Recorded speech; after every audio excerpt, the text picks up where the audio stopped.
Assalamualaikum warahmatullahi wabarakatuh. Halo semuanya, perkenalkan nama saya Emily Scott, saya mahasiswa Universitas Terbuka Palembang. Pada kesempatan kali ini saya akan mempresentasikan video praktikum IPA yang berjudul Pengaruh Deterjen Terhadap Perkecambahan. Tujuan dari percobaan ini adalah untuk mengetahui bagaimana air deterjen memengaruhi pertumbuhan dan perkembangan dari biji kacang hijau. Untuk melakukan percobaan ini, terlebih dahulu saya mempersiapkan alat dan bahannya. Alat dan bahannya yang pertama, 2 gelas. 2 gelas ini ada label air bersih dan air yang tercemar deterjen. Yang kedua, penggaris untuk mengukur pertumbuhan kacambanya, dan di sini ada kacang hijau, dan ini air bersih,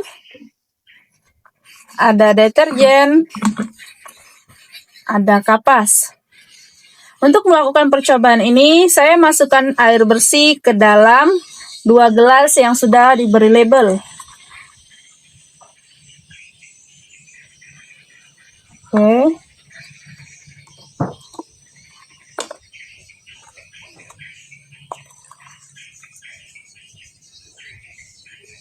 Nah, sudah. Jadi di sini ada 2 gelas yang sudah diberi label air bersih dan air yang tercemar deterjen. Saya masukkan deterjen ke dalam gelas yang ada label air tercemar deterjen. Saya masukkan deterjen sedikit saja ya. Nah, sedikit saja. Sudah masukkan beberapa kacang hijau. Masukkan beberapa kacang hijau ke dalam air yang tercemar deterjen. Ini air bersih.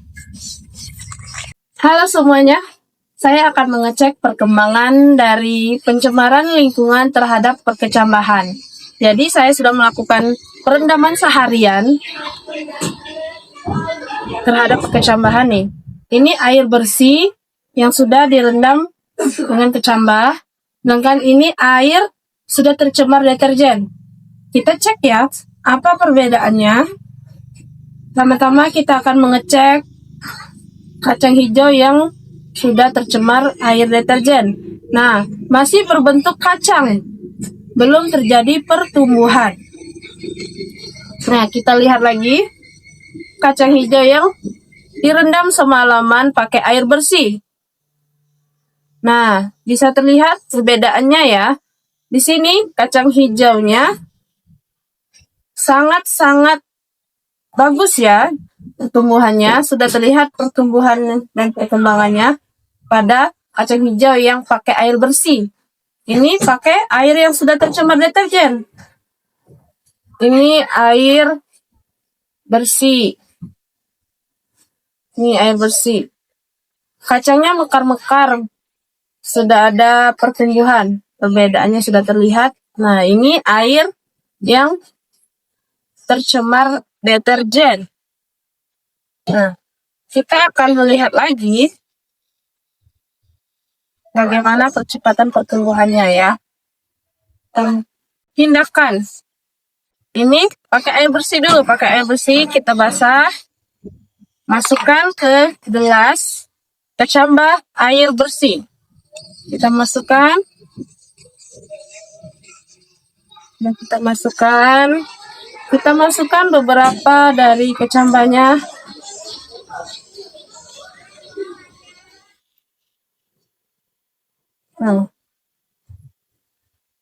Dan ini kecambah air tercemar deterjen. Kita rendam kapasnya di air yang sudah tercemar deterjen. Kita pindahkan ke gelas air yang sudah tercemar deterjen. Kita keluarkan. Kita lihat bagaimana perbedaan pertumbuhannya kacambah yang tercemar air deterjen. Kita nantikan bagaimana perubahannya di hari berikutnya. Halo semuanya, kita akan mengamati perbedaan dari perkecambahan air bersih dan air yang tercemar deterjen. Di sini ada 2 gelas ya, air bersih dan air yang tercemar deterjen. Nah, ini hari keempat untuk melakukan pengamatan. Hari keempat, apakah perbedaan antara keduanya? Kita cek ya. Yang pertama, kecambah air bersih. Air bersih di sini tumbuh dengan sempurna. Dan sedangkan air yang tercemar deterjen, kita lihat, nah ini kacang hijaunya mulai membusuk ya. Berarti air yang tercemar deterjen ini tidak bagus dan tidak baik untuk pertumbuhan dan perkembangan tanaman. Halo, hari kelima dalam mengamati perkecambahan. Perkecambahan yang menggunakan air bersih dan air yang tercemar deterjen. Bagaimana pertumbuhan perkembangan perkecambahan ini?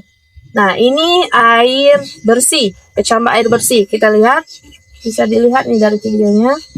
Nah, daun tumbuh dengan bagus, hijau, mekar, batangnya juga tinggi, akarnya kokoh. Nah, sedangkan air yang tercemar deterjen bisa dilihat kacang hijaunya tidak tumbuh sama sekali, malahan jadi busuk. Tidak ada perkembangan di sini ya, tidak ada perkembangan dan pertumbuhan pada kacang hijau yang kita gunakan air tercemar deterjen. Dari hasil percobaan dapat dilihat bahwa biji yang direndam air deterjen lebih sulit tumbuh menjadi kecambah. Deterjen kemungkinan mengandung bahan kimia yang merusak enzim atau jaringan pada biji, sehingga proses perkecambahan terhambat. Hal ini menunjukkan pencemaran deterjen di lingkungan dapat berdampak negatif pada pertumbuhan tanaman. Demikianlah percobaan yang saya lakukan. Semoga percobaan ini menambah pengetahuan dan wawasan kita dan rasa peduli kita terhadap lingkungan sekitar. Saya akhiri, wassalamualaikum warahmatullahi wabarakatuh.